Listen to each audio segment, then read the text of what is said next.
Shalom e bem-vindos de volta ao Israel com a Aline. Nós estamos na Galileia, em uma cidade chamada Chorazim. Essa cidade ela vai ser amaldiçoada por Jesus. E hoje a gente vai caminhar entre os restos arqueológicos, conhecer a história e entender por que essa cidade, junto com Betsaida e com Quefarnaum, foram amaldiçoadas. Então, se vocês estão preparados, vamos começar. Nós estamos na parte norte do Mar da Galileia, vocês podem inclusive ver ele aqui ao fundo. A gente está só a 4 quilômetros de Quefarnaum e 6 quilômetros de Betsaida. E aqui nessa região cresceram os apóstolos Pedro, André e Filipe. E a cidade de Chorazim, ela é uma cidade rica e importante e ela produzia principalmente grãos e cereais, e eles eram tão bons que eles eram levados como oferta ao Templo de Jerusalém. Mas como uma cidade que era tão importante vai ser completamente destruída e virar simplesmente um parque arqueológico, o que será que aconteceu com Chorazim para ela ficar assim em ruínas? Essas ruínas nos ajudam a entender e nos conectar com o passado da cidade.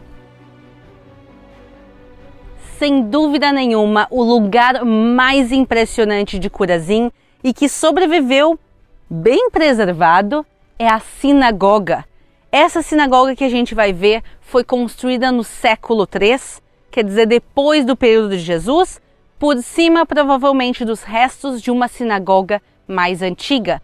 Mas vocês não vão acreditar o que tem aqui dentro e a conexão também com as passagens do Novo Testamento. Venham comigo. A gente encontra aqui uma sinagoga enorme. Isso mostra a importância da cidade de Chorazim e a riqueza também aqui da cidade. A gente consegue ver que eles cuidam da sinagoga até os últimos detalhes. A gente vê o tamanho dela, mas vejam o trabalho que ela tinha. A gente consegue ver aqui que a sinagoga tinha decorações talhadas na rocha. Pensem que alguém pensou aqui literalmente, tac, tac, tac, como antigamente tinha que se fazer e dava muito trabalho. A fachada da sinagoga, também boa parte da parte interna tinha essa decoração. Agora, até aqui tudo bem. As pessoas queriam que a sinagoga fosse um lugar bonito e a gente encontra sinagogas bonitas em toda Israel. Mas tem uma coisa aqui que se encontra que não se encontra em outras sinagogas e que também não deveria estar numa sinagoga. Venham comigo que eu vou mostrar para vocês.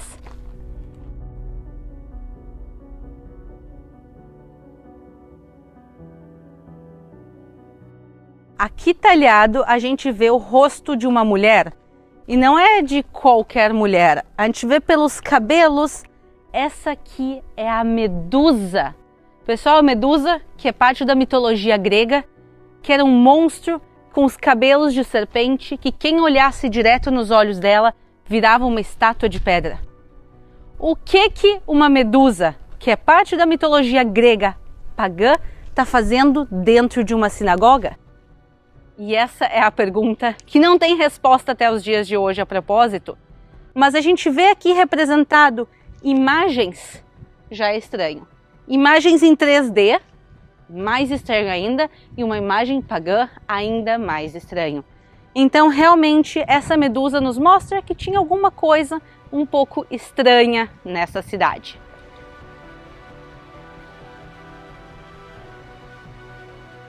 Aqui vocês conseguem ver a réplica da Catedra de Moshe.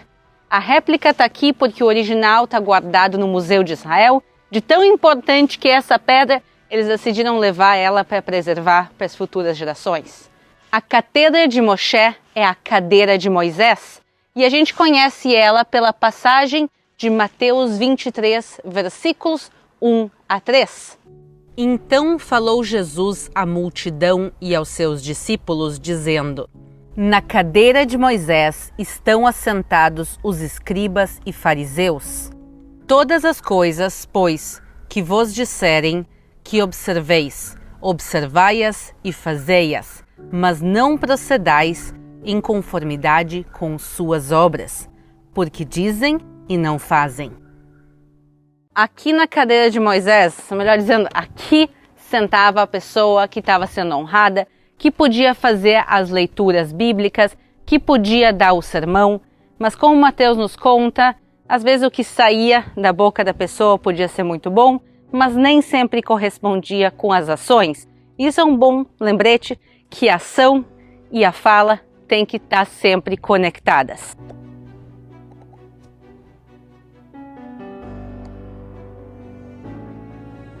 Como vocês já conseguiram ver, a cidade está em ruínas e nenhuma pessoa mora aqui, mas como vocês podem ver, tem mini habitantes aqui, tem esses animais que vivem aqui na região toda e eles são chamados em hebraico de Shafan, Sela, ou em português, da mão do cabo. E esses animais aqui estão aproveitando bem os restos arqueológicos. E uma coisa super marcante de Chorazim é a cor da cidade. Vocês podem ver que todas as casas, todas as construções aqui são pretas por causa dessa pedra. Isso aqui é basalto. As colinas do Golã são vulcões inativos que há muito tempo atrás jogaram sua lava aqui pela região e a população usava as pedras que tinham à disposição. Mas vem, podem entrando, vamos conhecer um pouquinho mais essa construção. Construir em pedra dá muito trabalho, mas tem uma vantagem muito grande nesse material, que é a longevidade dele. Quer dizer, a gente tem aqui edifícios centenários e milenares. Mas se a gente reparar bem, tem uma coisa que está faltando aqui na cidade, que são os telhados. Nenhuma casa mais tem o seu telhado preservado. Por quê? Porque eles eram feitos de madeira, depois pedaços menores de madeira, palha, por cima disso barro e um pouco mais de palha. E esse teto ele era prensado. E já que ele era feito de materiais orgânicos, eles não sobreviveram e por isso a gente só tem a parte da casa e das construções que era feita de pedra. E eu acho interessante que isso nos ajuda a entender algumas passagens bíblicas que aconteceram aqui na Galileia, em Quefarnaum, que é bem próximo daqui. Jesus está numa casa e tem um paralítico que quer chegar até ele e ele não conseguia chegar pela porta principal por causa da multidão que estava em volta. E aí eles fazem o quê? Eles entram pelo telhado da casa e assim eles desmontam esse telhado e aí o paralítico entra até dentro da casa. E assim a gente consegue entender um pouco melhor como eles fizeram isso, entre aspas, com tanta facilidade.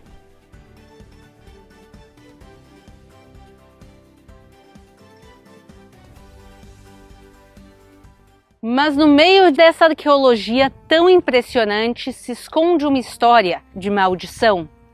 Jesus vai amaldiçoar 3 cidades aqui na Galileia: Chorazim, Betsaida e Quefarnaum, as 3 cidades bem próximas uma da outra.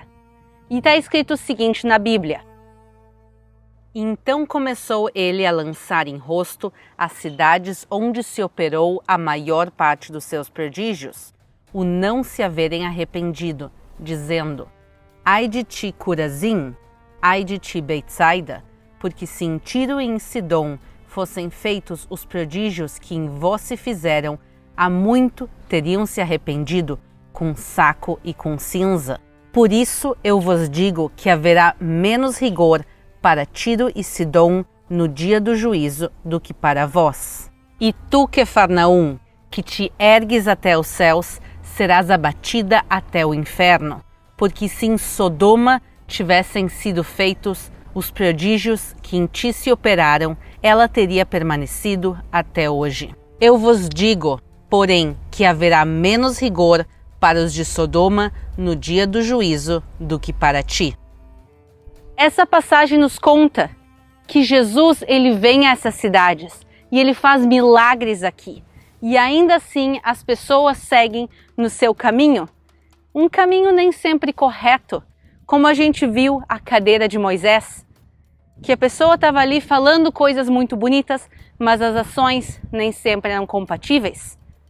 Mesmo depois que Jesus esteve aqui, quando eles constroem essa sinagoga, eles vão colocar imagens pagãs dentro da sinagoga.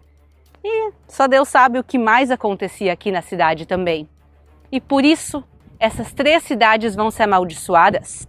E essas 3 cidades vão ser, alguns séculos depois, destruídas.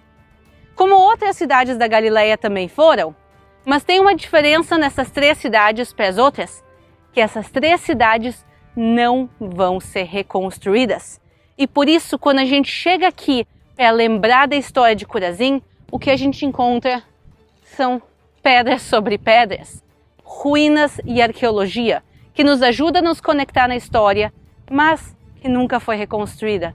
Nem Chorazim, nem Betsaida, nem Quefarnaum. E os 3 hoje em dia são parques arqueológicos.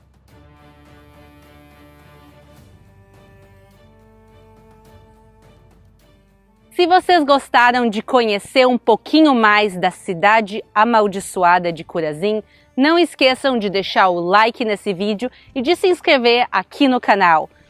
Um grande beijo e até a próxima!